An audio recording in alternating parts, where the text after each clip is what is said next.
नमस्ते। नए आईटी कानूनों के बाद व्हाट्सएप ने चुपचाप वो करना शुरू कर दिया है जिसकी हिदायत उसे भारत सरकार पिछले कई सालों से दे रही थी। नए आईटी एक्ट 2021 के लागू होने के बाद पहली बार कंपनी ने अपनी मंथली कंप्लायंस रिपोर्ट जारी की है, जिसमें व्हाट्सएप ने बताया है कि कंपनी ने सिर्फ बीते एक महीने में 20 लाख खातों को ब्लॉक किया है। ये कार्रवाई 15 मई 2021 से 15 जून 2021 के बीच की गई। व्हाट्सएप ने अपने बयान में कहा कि इन ब्लॉक किए गए खातों में से 95% का इस्तेमाल प्रतिबंध, ऑटोमेटेड मैसेज, बल्क मैसेजिंग या स्पैम मैसेज के लिए किया जा रहा था, जो कि अनऑथराइज्ड है। व्हाट्सएप के मुताबिक उसे 15 मई से 15 जून के बीच कुल 345 शिकायतें मिली थी, जिनमें से 70 अकाउंट सपोर्ट से संबंधित थी, 204 बैंड अपील से संबंधित थी, वहीं 8 सुरक्षा मुद्दों से संबंधित और 43 प्रोडक्ट सपोर्ट से संबंधित थी। इनमें से व्हाट्सएप ने 63 बैन अपीलों पर कार्रवाई की। व्हाट्सएप ने यह भी कहा कि इसी दौरान उसने दुनिया भर में 80 लाख खातों को ब्लॉक किया है। इस बीच व्हाट्सएप की पेरेंट कंपनी फेसबुक ने भी 3 करोड़ 20 लाख पोस्ट को ब्लॉक किया है। इनमें से 37% बुलिंग और हैरेसमेंट वाले कंटेंट शामिल हैं। फेसबुक की ही दूसरी कंपनी इंस्टाग्राम ने भी बुलिंग और हैरेसमेंट वाले कई पोस्ट को ब्लॉक किया है। इसी फहरिस्त में गूगल का भी नाम आता है, जिसने अप्रैल में 59,350 से ज्यादा यूआरएल्स को ब्लॉक किया है। कू ने भी अपने प्लेटफॉर्म से 54,000 पोस्ट को हटाया है। अब तक की बातें जानने के बाद आपके मन में यकीनन एक सवाल खड़ा हो रहा होगा कि सोशल मीडिया कंपनियां आपके लाख शिकायत करने पर, सरकार के भी कहने पर एक नहीं सुनती थीं, वो अचानक एकदम से अकाउंट ब्लॉक कैसे करने लगी। तो आपको बता दें कि इसकी वजह है नया आईटी एक्ट 2021, जो पूरे देश में इसी साल 26 मई से लागू है, जो कि 50 लाख से ज्यादा यूजर बेस वाली कंपनियों पर यह कानून लागू होता है, जिसमें कहा गया है कि सोशल मीडिया कंपनियों को हर महीने अपनी कंप्लायंस रिपोर्ट पेश करनी होगी, जिसमें उन्हें ये बताना होगा कि उन्हें एक महीने में कितनी शिकायतें मिली, कितनों का निपटारा हुआ और कितनी बाकी हैं। इसके अलावा इन कंपनियों को देश में chief compliance officer, nodal contract person और ग्रीवांस ऑफिसर की नियुक्ति भी करनी है, जो कि शुरू भी हो चुकी है। शर्त यह भी है कि ये सभी ऑफिसर भारत में रहने चाहिए। कंपनियों को अपने वेबसाइट और ऐप पर भारत में उनसे संपर्क करने का पूरा पता भी देना जरूरी है। इसके साथ ही वेबसाइट और ऐप ग्रीवांस ऑफिसर का नाम और उसकी कॉन्टैक्ट डिटेल्स भी देनी जरूरी है। साथ ही कंपनियों को ये भी बताएगी कि अगर कोई शिकायत करना चाहे तो वो कैसे कर सकता है। ग्रीवांस ऑफिसर 24 घंटे में शिकायत का संज्ञान लेगा और 15 दिनों के अंदर उसका निपटारा भी करेगा। और अगर सोशल मीडिया कंपनियां ऐसा नहीं करती हैं तो सरकार उन्हें कोर्ट में घसीट सकती है। देश में हर साल करोड़ों का कारोबार करने वाली सोशल मीडिया कंपनियां देर से ही सही, लेकिन भारत के कानून को मानने पर मजबूर होती हुई दिख रही हैं। और कंपनियों का जारी किया हुआ कंप्लायंस रिपोर्ट इसी दिशा में एक कदम के तौर पर देखा जा सकता है, जिसके बाद एक बार फिर से उम्मीद की जा सकती है कि सोशल मीडिया बातें और अपनी भावनाएं जाहिर करने का मंच बनेगा, न कि धोखाधड़ी और नफरत फैलाने का। ब्यूरो रिपोर्ट, जी मीडिया। चलिए, और इस मसले पर बातचीत करने के लिए इस वक्त मेरे साथ 3 खास मेहमान मौजूद हैं। आपका परिचय हमारे आज के मेहमानों से करा दें। हमारे साथ हैं कू ऐप के को फाउंडर एंड सीईओ अप्रमेय राधाकृष्णन। अप्रमेय, बहुत बहुत स्वागत है आपका हमारे शो पर। हमारे साथ हैं social media expert Amit Dubey. Amit ji, बहुत बहुत स्वागत है आपका। और हमारे साथ हैं साइबर लॉ एक्सपर्ट और सुप्रीम कोर्ट के वकील विराग गुप्ता जी। विराग जी, आपका भी बहुत बहुत स्वागत है। विराग जी, आपसे ही चर्चा की शुरुआत करेंगे। ये जो व्हाट्सएप ने एक महीने के भीतर 20 लाख का अकाउंट्स को बंद किया है, बैन किया है, क्या आपको लगता है कि वाकई में ये नए आईटी कानूनों की सख्ती का असर है और अब हमें आगे उम्मीद करनी चाहिए कि फेक न्यूज़ और नफरत का कारोबार जो है वो तमाम सोशल मीडिया साइट से बंद होगा? जो सोशल मीडिया कंपनियों का भारत के कानून के तहत नियमन होना है और उसमें जो एमए पीएचडी तक अभी सरकार को पहुंचना है, उसकी दिशा में एक अच्छी शुरुआत है। ये नर्सरी की पहली क्लास है और इसके जो रिजल्ट हैं वो बड़े उत्साहवर्धक हैं। और ये समझ में आता है कि अगर सारे नियमों को क्रमबद्ध तरीके से लागू किया जाएगा तो देश में सोशल मीडिया का माहौल बेहतर होगा और लोगों को स्वस्थ प्लेटफॉर्म मिलने के साथ इन कंपनियों की सही स्तर पर जवाबदेही होगी। जो रिपोर्ट है, इस रिपोर्ट के 3 पहलू हैं।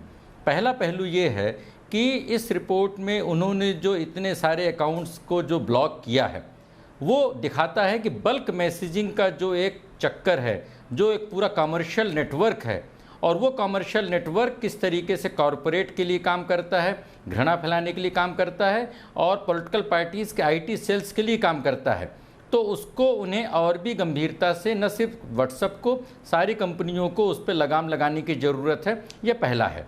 दूसरा ये है कि शिकायतें सिर्फ 345 मिली हैं, तो 50 करोड़ यूजर्स के प्लेटफॉर्म में 345 शिकायतें मिलना, इसका मतलब ये है कि लोगों के पास अभी जानकारी नहीं है कि शिकायतें कैसे की जाएं।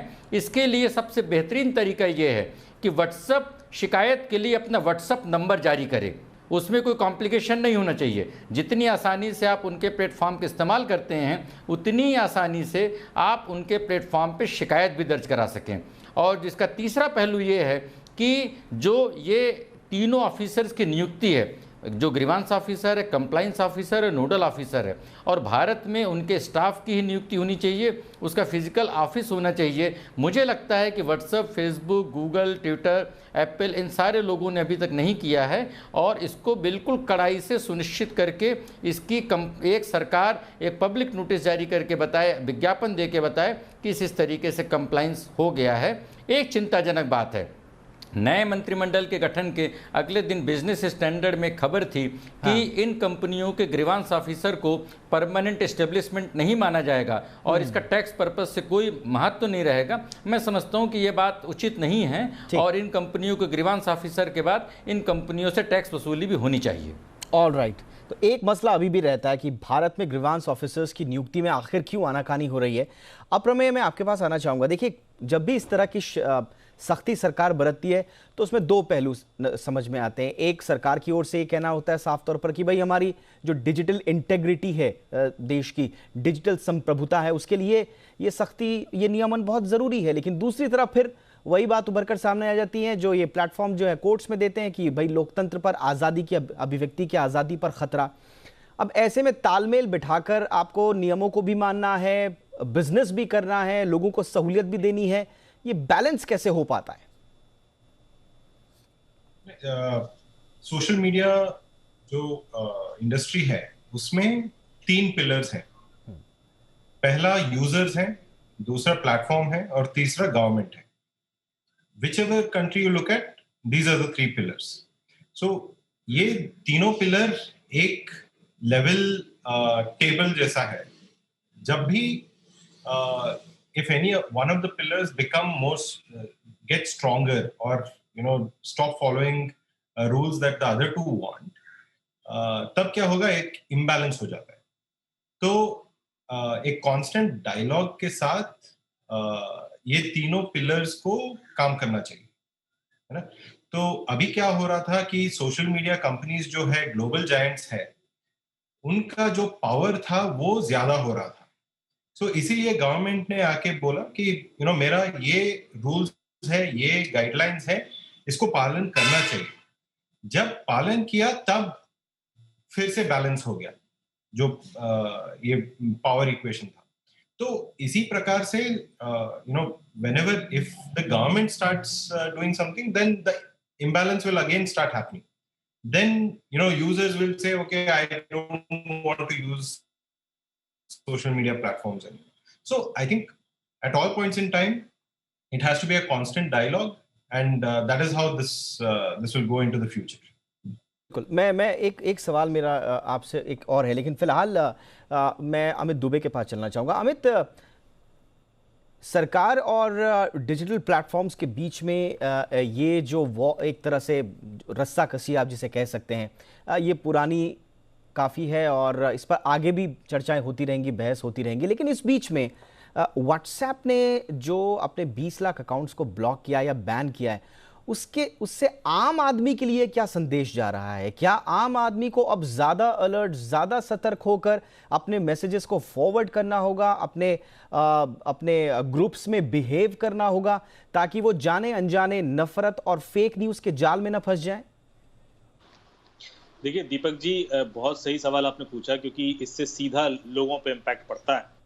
और ये हुआ कैसे? ये जो 20 लाख कंप्लेंट नहीं गई थी व्हाट्सएप के पास, ये व्हाट्सएप का अपना AI machine learning based tool है, जो कुछ अनइनक्रिप्टेड मेटा डेटा होता है व्हाट्सएप का, जैसे कि प्रोफाइल पिक्चर, ग्रुप का नाम और इस तरह की जो चीज़ें, जैसे कि एक मान लो जब व्हाट्सएप अकाउंट बना और उसमें 15 सेकंड के अंदर 150 मैसेज पुश कर दिए गए, तो समझ में आता है कि ये सिर्फ स्पैम करने के लिए बनाया गया है। तो इस तरह के कुछ बिहेवियरल डेटा लेकर उसको मशीन लर्निंग के थ्रू प्रोसेस किया जाता है और फिर आइडेंटिफाई किया जाता है कि ये अकाउंट अब्यूजिव है, इनको बैन कर दिया जाए, क्योंकि इसमें child sexual abuse material content देखा गया है, इसमें इसके ग्रुप के नेम इस तरह के हैं जिसमें कुछ भी ऑब्सीन या इलीगल हो रहा है, और या फिर ये स्पैम के लिए यूज हो रहे हैं।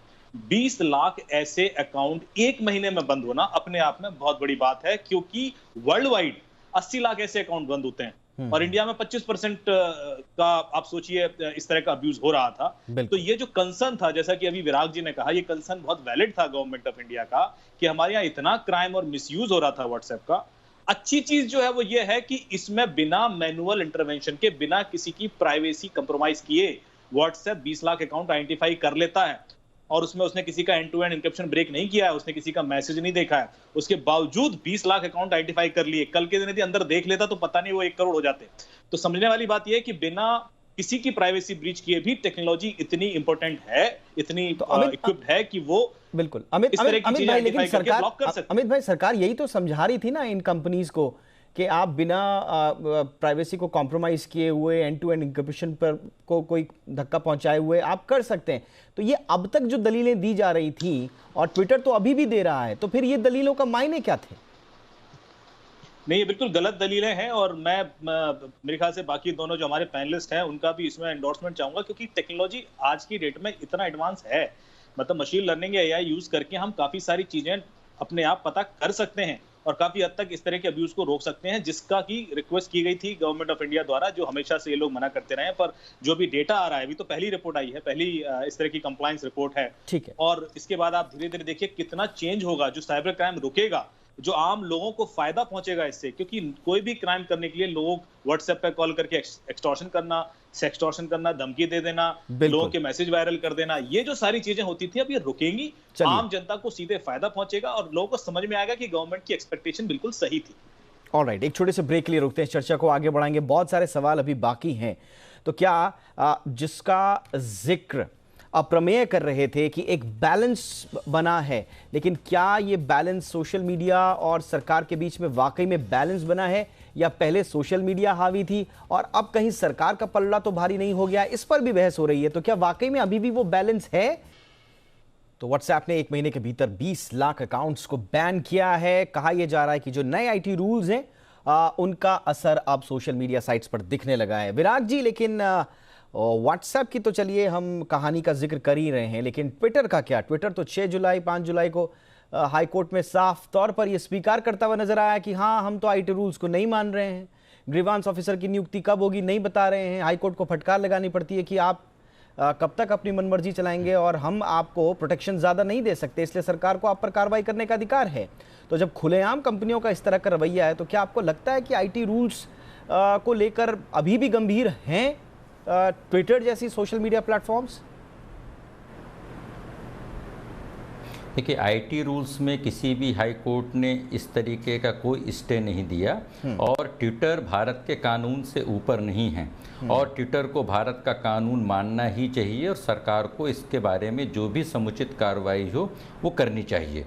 आपने पिछला जो ब्रेक के पहले ख़त्म किया था वहाँ पर आपने बोला था कि बैलेंसिंग कितनी है, क्या अब ऐसा तो नहीं कि सरकार हावी है? मैं यहाँ पर थोड़ा सा, मेरा मानना ये है कि अभी तो हंटर चला नहीं है, अभी सिर्फ हंटर दिखाया गया है और दिखाने से ये जो कार्रवाई हो रही है इससे 2 बातें साबित होती हैं।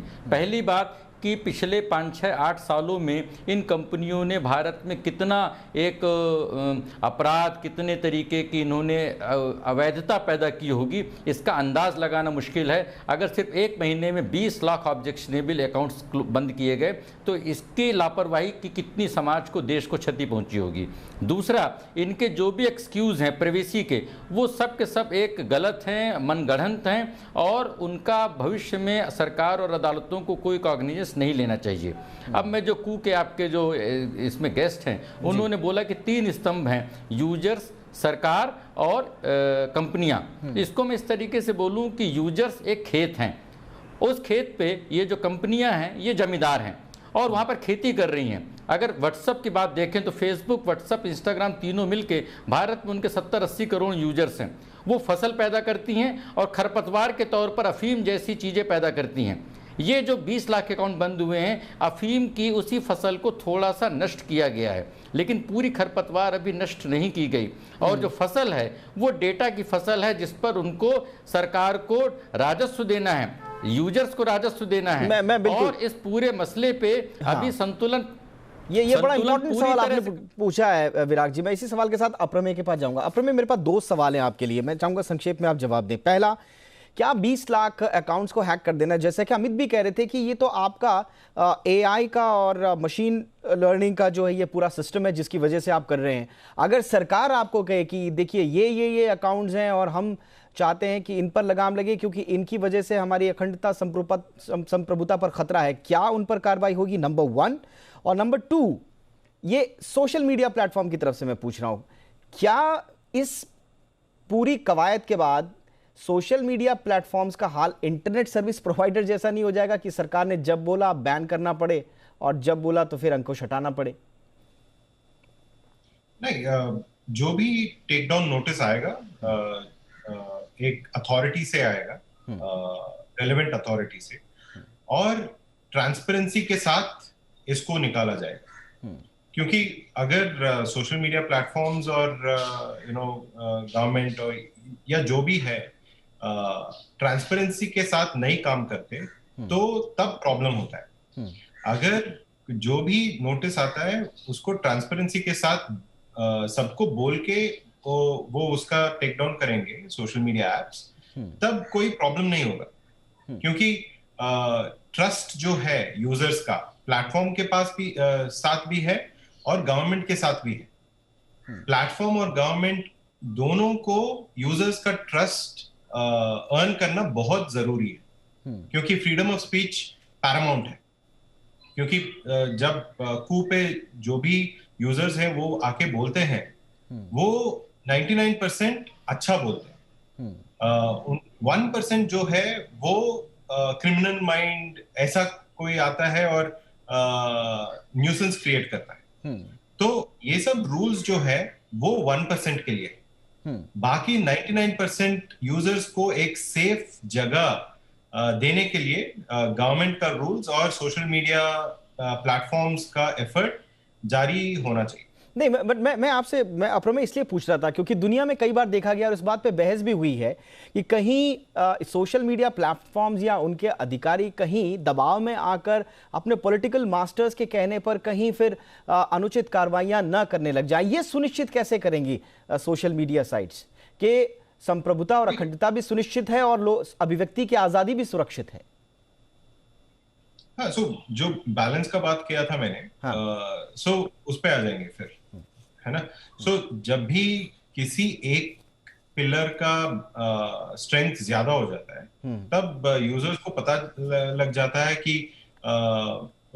इस प्लेटफॉर्म को यूज करना चाहिए कि नहीं, ये क्या ट्रांसपेरेंट हो रहे हैं या किसी का बात सुन रहे हैं, वो सब पता चल जाता है यूजर्स को।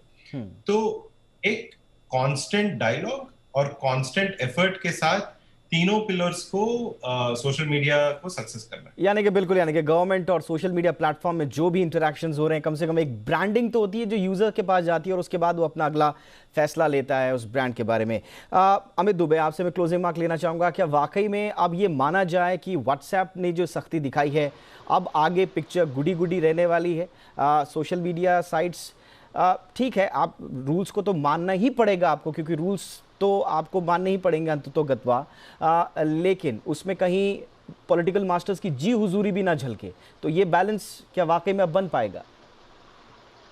देखिए, इसीलिए पूरा सिस्टम बनाया गया है कि ऑर्डर गवर्नमेंट से नहीं आता है। जो 3 nodal officer, grievance compliance officer और एक प्रोसेस क्रिएट किया गया है, एक मॉनिटरिंग बॉडी भी है जो मंथली रिपोर्ट को एनालाइज करती है।